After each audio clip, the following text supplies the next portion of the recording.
नमस्कार दोस्तों, ocean network में आपका स्वागत है। 5 महीने पहले 14 दल इकट्ठे होकर के सुप्रीम कोर्ट के चीफ जस्टिस के पास पहुंचे थे। मंशा क्या थी, इरादा क्या था, याचिका क्या थी इनकी? ये चाहते थे कि सीबीआई और ईडी जो अलग-अलग राजनीतिक दलों के नेताओं के खिलाफ कार्रवाई कर रही है, यानी गिरफ्तारियों से लेकर के इन्वेस्टिगेशन, प्रॉपर्टी की जब्ती, मामले दर्ज करना, इस सब पर सुप्रीम कोर्ट रोक लगाए। कौन कौन से दल थे ये? इनमें कांग्रेस पार्टी थी, इनमें टीएमसी भी थी, डीएमके भी था, आरजेडी, बीआरएस यानी केसीआर की पार्टी, आम आदमी पार्टी, एनसीपी, शिवसेना यूटीबी यानी Uddhav Thackeray group, JMM Jharkhand Mukti Morcha, JDU Nitish Kumar की, इसके अलावा सीपीआई-एम, सीपीआई समाजवादी पार्टी और Jammu national conference, Jammu Kashmir national conference. ये पार्टियां सुप्रीम कोर्ट गई थी चीफ जस्टिस से ये गुहार लगाने के लिए कि साहब आप ये जो बेजा इस्तेमाल किया जा रहा है सीबीआई और ईडी का, इन पर रोक लगाइए। और अभिषेक मनु सिंघवी ने तो अजीबोगरीब तर्क दिए थे। उन्होंने कहा था कि साहब साल 2013-14 से लेकर के 2021-22 तक सीबीआई और ईडी के मामलों में 600% की वृद्धि दर्ज की गई है।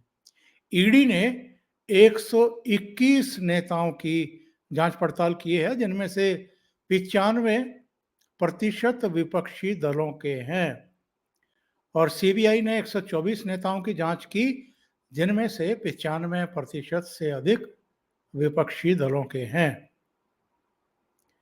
तो चंद्रचूड़ ने पूछ लिया उनसे,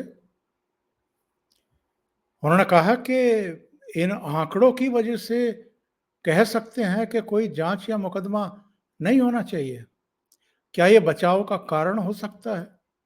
और कोर्ट ने यह भी कहा कि एक राजनीतिक दल का नेता मूल रूप से एक नागरिक होता है, और नागरिकों के रूप में हम सभी एक ही कानून के अधीन हैं। उन्होंने याचिका की वैधता और व्यावहारिकता पर संदेह व्यक्त किया, कुछ और बातें कही और इनकी याचिका को खारिज कर दिया।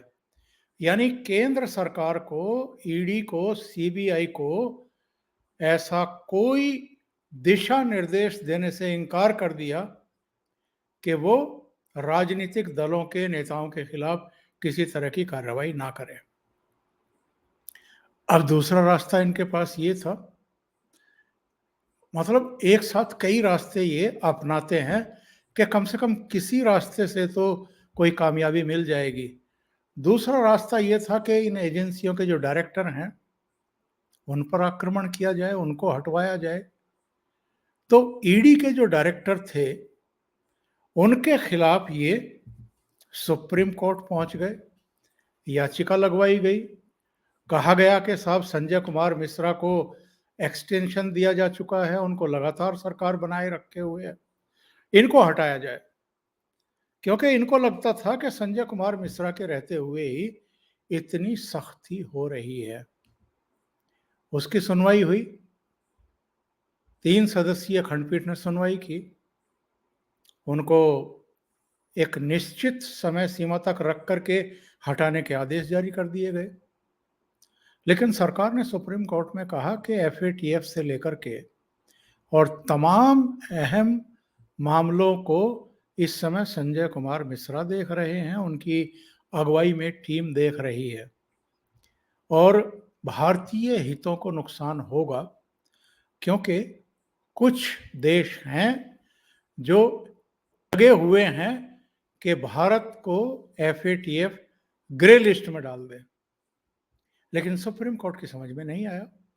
सुप्रीम कोर्ट ने कहा कि हम अधिक से अधिक इनको 15 सितंबर की अनुमति देते हैं। 15 सितंबर के बाद ये इस पद पर नहीं रहेंगे और इनकी जो एक्सटेंशन है वो अवैध मान ली जाएगी और अवैध है ये तो पहले भी कह चुके थे।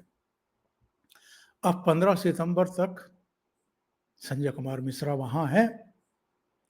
अब विरोधी दलों को लग रहा था कि चलिए कम से कम ईडी का एक डायरेक्टर तो हट जाएगा 15 सितंबर तक, लेकिन एक नई खबर आ रही है जिसने विपक्षी दलों की सिरदर्दी और अधिक बढ़ा दी है।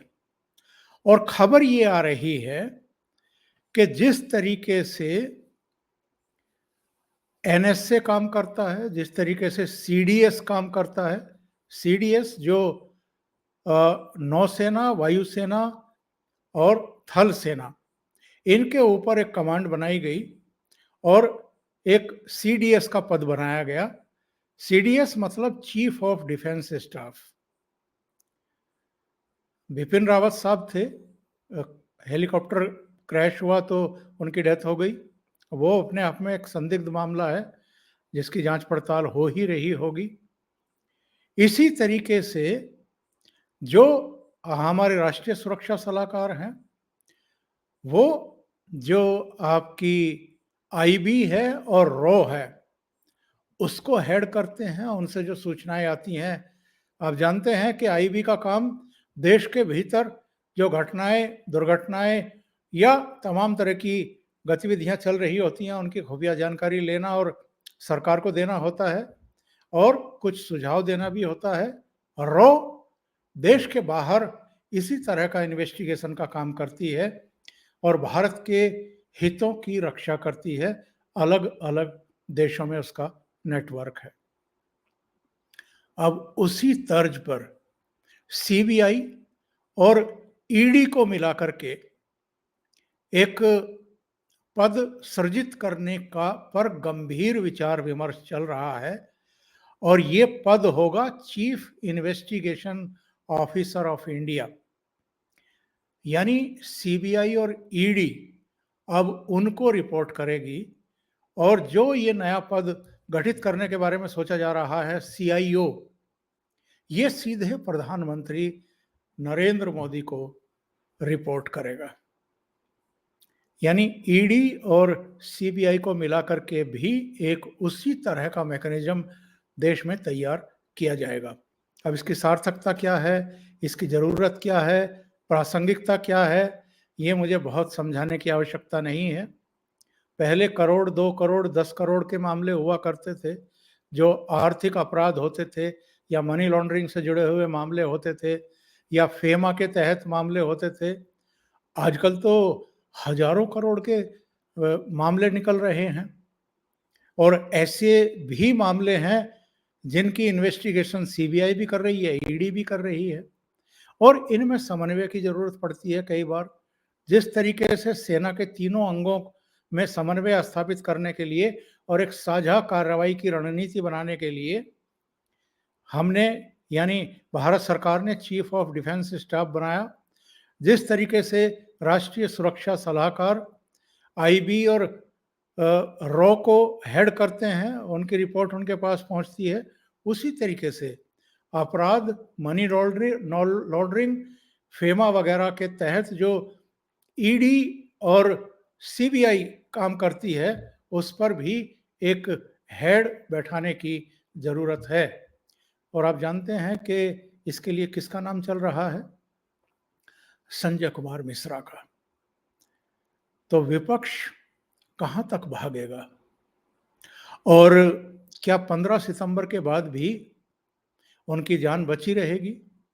वैसे तो संजय कुमार मिश्रा अगर 15 सितंबर के बाद चले भी जाते हैं तो कोई और काबिल अफसर आकर के बैठेगा और जो सरकार का इस समय टास्क है उसको पूरा करेगा। तो बचने का, निकलने का कोई रास्ता है नहीं। ईडी जो है, खास तौर से मैं आपको बता दूं, जो इसमें दिलचस्पी रखते हों, जो आर्थिक धोखाधड़ी के मामले हैं उन पर काम करती है। मनी लॉन्ड्रिंग के मामलों को देखती है, फेमा यानी फॉरेन एक्सचेंज मैनेजमेंट एक्ट का जो उल्लंघन करते हैं उन पर कार्रवाई करती है। इसके अलावा जो पीएमएलए एक्ट है उसके तहत काम करती है।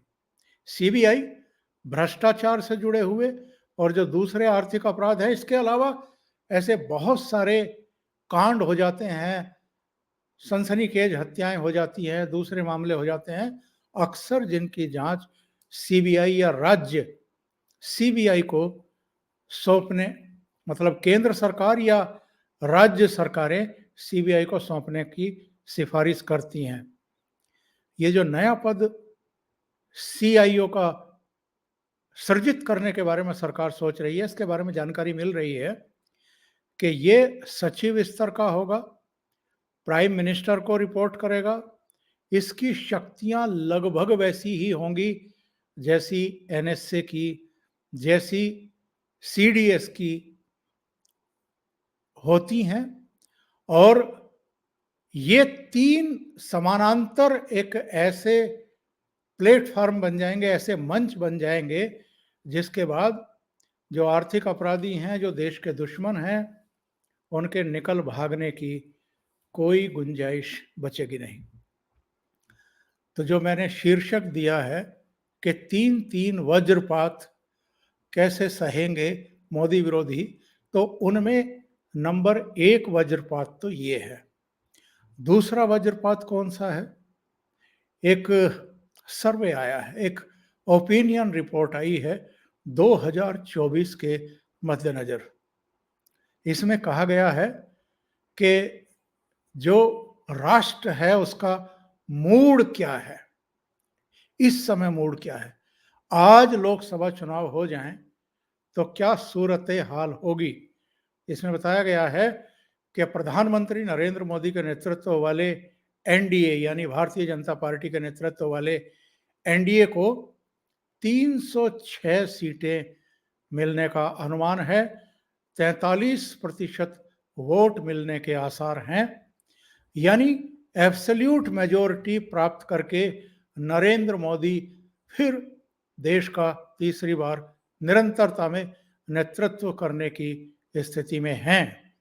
और ये जो नया डॉट गठबंधन बना है, इसके बारे में कहा गया है कि ये बरकरार रहता है और इसी पोजीशन में रहता है तो इसे 193 सीटें मिल सकती हैं, और इनके सबके वोट मिलाकर के 41% के आसपास रहने के आसार हैं। एक और इसमें सर्वे निहित था। सर्वे ये था कि साहब किसके पक्ष में, प्रधानमंत्री के तौर पर किसके पक्ष में कितने प्रतिशत लोग राय रखते हैं। मोदी को 53% लोग प्रधानमंत्री चाहते हैं। ये एक सर्वे में आया था 59% चाहते हैं, लेकिन इसमें आया है 53% चाहते हैं। अच्छा, राहुल गांधी को कितने चाहते हैं? 7% चाहते हैं। ये जो फिगर है ये जनवरी 2022 की मैं बता रहा हूं। जनवरी 22 में 40% ने कोई जवाब दिया नहीं था कि वो किसको चाहते हैं। अगस्त 22 में मोदी को 53% ने पसंद किया, राहुल गांधी को 9% ने। जनवरी 23 में मोदी को 53% लोगों ने ही पसंद किया, राहुल 14%। अगस्त 23 यानी अब नरेंद्र मोदी को 52% चाहते हैं और राहुल गांधी का आंकड़ा बढ़कर के 16% तक पहुंचा है। अच्छा, एक सवाल ये भी पूछा गया कि साहब अब तक के श्रेष्ठ प्रधानमंत्री कौन है? आपको जानकर के हैरानगी होगी, 43% लोगों ने नरेंद्र मोदी का नाम लिया, यानी आजादी से अब तक। केवल 15% लोगों ने कहा इंदिरा गांधी, 12% ने कहा अटल बिहारी वाजपेयी, 11% ने कहा मनमोहन सिंह, और नेहरू को, जिनका ये डंका बजाते हैं, जिनको सारे श्रेय देते हैं, केवल 6%। एक और सर्वे हुआ इसी के साथ श्रेष्ठ मुख्यमंत्री कौन है। योगी आदित्यनाथ को देश के 43% लोगों ने सर्वश्रेष्ठ मुख्यमंत्री बताया। और उसके बाद पता है किसका नंबर आता है और कितने प्रतिशत लोगों ने ये कहा? अरविंद केजरीवाल का 19% लोगों ने। और फिर 9% लोग ममता बनर्जी को मानती हैं कि वो श्रेष्ठ मुख्यमंत्री हैं, केवल 9%। स्टालिन को 6%, नवीन पटनायक को 3%। अब आप अंदाजा लगाइए कि जिन अरविंद केजरीवाल को 19%, जिन ममता बनर्जी को केवल 9% श्रेष्ठ चीफ मिनिस्टर बताते हैं, वो प्रधानमंत्री बनना चाहते हैं इस देश का। और जिन राहुल गांधी को केवल 16% इस आज तक और सी वोटर के सर्वे के अनुसार केवल 16% प्रधानमंत्री देखना चाहते हैं, वो भी प्रधानमंत्री बनना चाहते हैं। तो ये दूसरा वज्रपात विपक्षी दलों के नेताओं के मन मस्तिष्क और उम्मीदों पर। तीसरा वज्रपात तो वो मुझे बताने की आवश्यकता नहीं है, बस 24 घंटे 36 घंटे पहले ही वो घटना होकर के पूरे विश्व में तैर रही है कि चंद्रमा की सतह पर सॉफ्ट लैंडिंग करने में कामयाब हो गया। और उसके बाद अगर आप अब सर्वे कराएं, अब ओपिनियन कराएं, तो पता लगा कि नरेंद्र मोदी की लोकप्रियता कहां पहुंच गया है। केवल भारत के भीतर नहीं, दुनिया भर में जहां वो उस समय मौजूद दक्षिण में ब्रिक्स देशों के सम्मेलन में, वहां भी बधाइयों का तांता लगा हुआ था।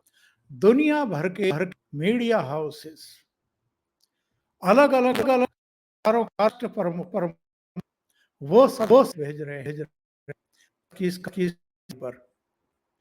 और विपक्षी दलों में जरूर अपनी जवान केवल को देने के लिए प्रधानमंत्री को बधाई वो नहीं पा रहे हैं ही पा रहे। और तो इस तरह के वज्रपातों का सामना पड़ेगा। जैसे जैसे चुनाव नजदीक आएंगे वैसे इनके मन मस्तिष्क पर इस तरह के वज्रपात और होते रहेंगे। ठीक है, बहुत धन्यवाद। अगर आपको ये चैनल इसके कंटेंट हैं तो लाइक करें, कमेंट करें, वीडियो को शेयर भी करें। तक अगर आपने ये चैनल सब्सक्राइब नहीं किया है तो सब्सक्राइब कर लें और साथ में लगे बेल आइकॉन को जरूर दबा आगे आने वाले उनके नोटिफिकेशन पहुंचते रहें। बहुत बहुत धन्यवाद। नमस्कार।